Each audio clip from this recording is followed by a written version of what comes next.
My husband of 20 years is cheating on me with our son's 18-year-old girlfriend. I'm going to use pseudonyms for anyone I reference in this post. I, 41/F, am a stay-at-home mom. My husband, 48/M, whom we'll call Paul, works in finance. We have been married for nearly 20 years. We have 2 kids, whom we'll call Eric, our 18-year-old son, currently a senior in high school, and Mary, our 15-year-old daughter. They are both the lights of my life. My marriage with my husband has grown somewhat stale over the years for a myriad of reasons, such as his work schedule and how I've aged poorly since we first met. Our son Eric has a girlfriend, 18/F, whom he's been dating since they were freshmen in high school. We'll call her Amy. Eric absolutely adores Amy. She's his first love, and she's someone I've always considered as family. This makes the whole situation emotionally excruciating for me. Last week I inadvertently saw my husband's phone screen and got a glimpse of a text thread between my husband and Amy, our son's girlfriend, and I read what looked like a message of her telling him that she misses sucking his stick. I froze in place, in complete disbelief. I spent most of the day convincing myself that I must have misread what I saw. However, I didn't misread it because, over the last several days, I discovered a file on his computer filled with tons of BDSM porn. He clearly has a porn addiction. He also has saved photos of Amy from her Instagram on his computer. Although they weren't inappropriate, she was fully clothed, it was still the proof I needed to confirm that I wasn't going crazy. I also looked at his phone during opportune moments and saw more of their interactions. I wish I had never looked. They were filled with mean, horrible things said at my expense, with him constantly comparing me to her. He would call me fat and old, among other things, with Amy LOLing. I've always had hunches or paranoid feelings that Paul has been cheating on me, but never in a million years could I have fathomed something like this. Last month, I found a thong in our bedroom that I know wasn't mine. I turned a blind eye to it, being naive and acting like it was maybe our daughter's, even though that made zero sense. Not only is he cheating on me, but he's betraying our son. I'm completely devastated. I don't even think words can adequately describe the dread, anger, shock I feel right now. I'm totally overwhelmed on how to handle this because obviously action needs to be taken, but I'm terrified of what kind of psychic blow this will be for my son. I have no idea how to even broach this completely fucked up topic with him. I wouldn't wish this predicament on my worst enemy. I can't even believe I married this scumbag in the first place. And then my mind started to race, realizing that I started noticing specifically unusual behavior from him around the same time Amy turned 18. Was he waiting for her to turn 18 before pursuing this affair? There's so many layers to all of this, and I'm completely paralyzed with fear and dread about it all. None of it makes any fucking sense. How did this happen? Am I that much of a stupid idiot that I let all of this happen under my watch?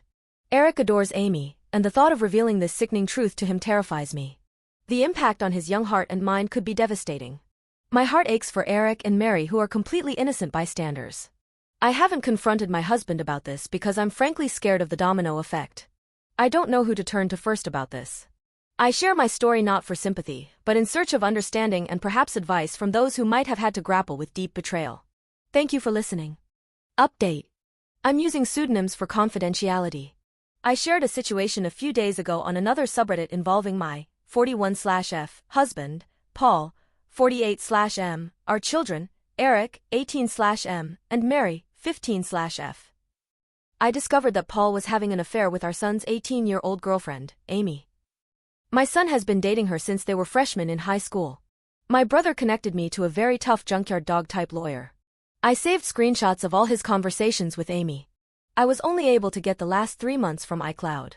The conversations were mostly flirty and dirty talk. It was hard to stomach, completely sleazy, and I saw several negative things said about me. His call history showed he talks with her for hours pretty consistently. He uses dating apps. I took screenshots of his profiles and all of the active chats he has with his matches. It's very clear he uses a filter to seek out girls who are 18 to 22 or so. I copied all of his files from the computer. He goes on sex chat rooms and forums, and he spends a ton of money on OnlyFans. I rummaged through every possible hiding spot I could think of in the house. He had various toys, blindfolds, cuffs, lubricants, etc. He also had different outfits which looked kind of like a girl's Catholic school uniform and a French-maid type outfit too. I picked up Eric and Mary from school, and we all drove to my brother's. They were able to sense something was awry when I picked them up. I delicately told them the entire situation, and I broke down crying. Mary had the most anger, even more than Eric. I met with Amy's mother and told her everything. She confiscated Amy's phone and gave me the entire chat log. It only dated back 3 months ago, like on my husband's cloud, almost as if they both deleted the messages at the same time. She told me Amy sobbed when confronted. Amy basically told her mother that she will never understand and that she and him are in love. I don't want to get into too many details with what else she was saying, but suffice to say, it's very easy to assume that my husband slowly and methodically became a sage-like figure in her life, making her feel she could rely on him, and he took advantage of the fact that she came from a broken home. Amy is also non-stop insistent that their friendship only became romantic/physical recently, and before that, she said he was more of a friend and mentor. I confronted Paul over Zoom. The look on his face was scary. He became red and looked so sweaty. He had anger and panic in his eyes. His tone of voice was very defensive and frightening. He kept yelling the word context over and over again, and that none of that happened. He was unable to speak without constant stutters and intensity. Nothing really made any sense to me. I refused to tell him where I was, and he said I had no right to take his kids away from him, and then he abruptly left the Zoom. My lawyer is filing for temporary sole custody of Mary and a restraining order. Mary is still the most angry. She's totally furious with her dad and Amy, justifiably so, of course. Mary is recollecting moments and times she watched her dad interact with her friends, and she's in knots about it. Eric is very clearly hurting, but he's so strong and very level-headed. He wants to see a therapist. The maturity my kids are showing makes me proud. They don't deserve this at all. We made the authorities aware of everything. I plan on being completely unforgiving and ruthless in this divorce. I'm reflecting on how I've been treated and how it's made me a shell of myself, and how I've had a very negative opinion of myself because of him over the last 20 years. I don't want to let this scumbag get away with it. I want to reinvent myself and move on stronger than ever. Update 2. Thank you again for all the love and encouragement. It gives me comfort and means so much to me. I've received many comments and messages accusing me of faking this story, which oddly also provides comfort because all of this feels unreal even to me. It validates my own feelings that there are people out there who can't even fathom this being true. I wish it were fake. I've been focusing on and worrying about how others are feeling over this, somewhat ignoring my own feelings, which I'm trying to change. I range from anger to numbness like a light switch. We're all safe and still at my brother's house. We're very careful, and his house is secured. Paul has tried to call my cell phone several times a day. I am refusing to interact with him, and I will have my lawyer handle all correspondence. He scares me, frankly. My brother has a very secure house with an alarm system and deadbolt locks. We feel safe with him. Both my son and I got checked out and tested. It appears so far that we're both clean based on the immediate rapid tests, but in the coming days, we'll know for certain when the lab results come in. I'm not overly concerned. Eric is scheduled to see a therapist early next week, which is very good and needed. He's not himself right now. He seems a bit shell-shocked, and I am concerned. He internalizes a lot, and it's hard to get a read on what's going on in his head. That being said, he's thoughtful and has been talking with me, asking me how I'm doing and everything. He's not interested in corresponding with his dad at all. He calls only my cell phone, and he hasn't tried to reach out to either Eric or Mary. I get the sense that Paul is extremely nervous. He's scared, and I think he deep down knows that if investigated thoroughly, he would be in big trouble. That's what my gut is telling me. I still think about the Zoom call with him, and the more I think about it, the more it looked like he was a man whose entire world was crashing down on him. The panic in his face was very apparent. I offered Mary for me to make an appointment with a therapist as well, but she doesn't want to see one yet. She said she's open to it eventually but wants time to herself. She's been asking her friends about her dad and if they experienced any creepiness from him. Her friends were open and honest with her, and apparently, they felt like he stared a lot and sensed his hovering presence whenever they were over. One of Mary's friends went so far as to say that she felt like he was checking her out a lot, like looking at her rear and complimenting the color of her yoga pants. At the time, no issue was brought up about it, but in light of everything that has been happening, it seems strange now. He would sit himself in different areas or vantage points to get a good view of her, she claimed. He also asked questions about what kind of friend group or which clique they were in at school. He kept asking about if they were popular girls. I'm completely embarrassed that they had this experience at our house. As for updates on Amy, which is the main reason why I wanted to write this update, I completely agree that she is also a victim. A lot of people have been emphasizing that, and I agree. I've done everything I could in my own power to indirectly get her opportunities to get help. Like I said, I told her mother, and she's been updating me on everything. Amy, unfortunately, is still living in her deluded reality, and I can only pray that she'll eventually come to her senses. She doesn't want to see any doctors or therapists at all and has been constantly trying to reach Paul because, again, she believes that they are in love. From what I've been told, she hasn't been able to get hold of him, and he's been avoiding communication with her completely. Amy blames me for that and believes I took away his devices and am very controlling. Any truth that her mother tries to convey to her is met with conspiracy theories and hostility. Amy looks at me as a villain and still sees Paul through rose-colored glasses. Her mother showed her screenshots of his dating app profiles and matches, and she refuses to believe it, saying I photoshopped it. According to her mom, Amy keeps saying things like everyone is just mad because she found herself a real man and that I'm jealous because she takes better care of him than I do. It's in line with some of the conversations I screenshot, where a lot of what Paul says is him complaining about things I don't do for him sexually. Right now, she's insistent that she and Paul will be together in the long run. Ugh, he's honestly a slimeball. I can only hope that Amy comes to her senses, but me directly intervening doesn't feel like it would be productive at the moment, maybe eventually though. Update 3. The support, again, has been overwhelming, and I'm very grateful. Sadly, I've received a lot of negative/accusatory/harassing private messages from people here who think I'm faking this story. Someone made a comment on some post somewhere, claiming that my story has been debunked, and people believe that person. I've seen an uptick in negative messages accusing me of making this up for money. I'm not asking for money at all. Coming here was completely rooted in emotional desperation, and I didn't expect anyone to get invested in my story this way. But again, I'm not looking for anything out of this. I have no reason to lie. I'm not gaining anything from this. If you don't believe me, that's fine, I don't care, but the only thing I ask is to not cross the line and start sending me private messages that are mean-spirited or accusatory. The only reason I'm continuing to post is because of those of you who've sent me love here, and the support really lifted my spirits. As for the divorce, it's very much underway. I'm not going to get into the specifics of it all because it's ongoing, and I want to make sure everything is going to go smoothly. I got temporary custody of Mary. Paul also has to pay temporary child support.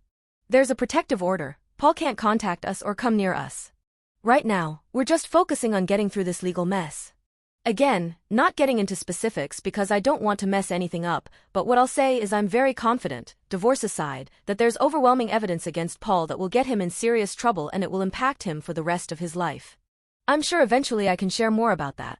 I know a lot of people are concerned about his predatory ways, and I just wanted to convey this, even though I have to be vague right now. Justice will come. All of your concern about how my kids are doing psychologically means a lot to me. Eric has been to therapy twice over the last 2 weeks. I know some people thought I was dismissive of him and acting like he's doing okay. I very much know that he's hurting internally, and we're doing everything we can to make sure he knows he is supported and loved. My brother has been amazing in spending time with Eric and Mary, and both of them have confided in him about a lot. My brother has a very healthy marriage, and both he and his wife have really stepped up to the plate for all of us. Mary has not seen a therapist yet, but she promises that she will be open to seeing one soon. Her anger has mostly turned into sadness, I noticed, and I hope I can get her to see a therapist soon. Her friends have played a key role in this whole thing, and that's something that Mary has been grappling with as well. I know a lot of people are invested in the well-being of Amy as well. There were a lot of questions about whether Eric and Amy would still see each other at school. It sounded like they go to the same school, but they do not. Eric and Amy went to the same junior high school and knew each other even then, but Amy ended up going to an all-girls Catholic high school while Eric, and Mary too, stayed in the public school system. We all lived in the same town, and over the summer heading into freshman year is when they were getting to know each other and when they started dating. I wish I had a better Amy update, but it's gotten a lot worse since the last update. Paul has actually been seeing Amy, despite her mother trying to force her not to see him. She tells me that Amy says she's 18 and an adult, and she can do what she wants. Her mother is in a precarious spot because if she kicks Amy out of the house for defying her, something that she has threatened to do, which I think is a mistake, she would just run to Paul permanently. The time she spends with Paul has increased over the last week, despite the fact that Paul initially ghosted her when all of this first hit the fan. There were some days where Amy would just be gone for hours on end. There's only so much I could do with the Amy situation, but again, I do believe things will turn around soon with that, given what I know about Paul and what's to come. I can only pray that Amy can get help and guidance when more shit hits the fan. I'm doing everything I can with my own kids and my own mental health, and Amy's mom knows she has my support, and that's all I could really provide. Update 4. My predatory ex-husband fled to Cambodia, my kids, and I are still here and going to therapy. I'm sorry it's been so long since my last update. I didn't expect to continue to have this overwhelming amount of support from people for this long, thank you so much. I've gotten so many messages on here that I haven't been able to respond to. So I wanted to share an update with how everything is on my end and my kids' end. So quick recap for those who might not remember what my story is. My husband, Paul, cheated on me with our son, Eric's 18-year-old girlfriend, Amy. When they were caught, he unraveled at the seams. It was clear that he groomed her for years. He had saved dozens of photos of her from Instagram, kept a secret folder of BDSM porn on his computer, and I eventually discovered screenshots and chat logs between them that were beyond disturbing, graphic messages, hours-long phone calls, even the mocking me behind my back. When I confronted him over Zoom, he melted down, sweating, stuttering, yelling the word context over and over again. It was a level of panic I've never seen in my life. I filed for divorce. I took our kids, Eric, and our daughter Mary, and we left. We stayed at my brother's house. I met with Amy's mother, who confiscated her phone and confirmed everything I'd suspected. Amy told her they were in love. She refused therapy, pushed everyone away, and insisted I was jealous and trying to ruin their relationship.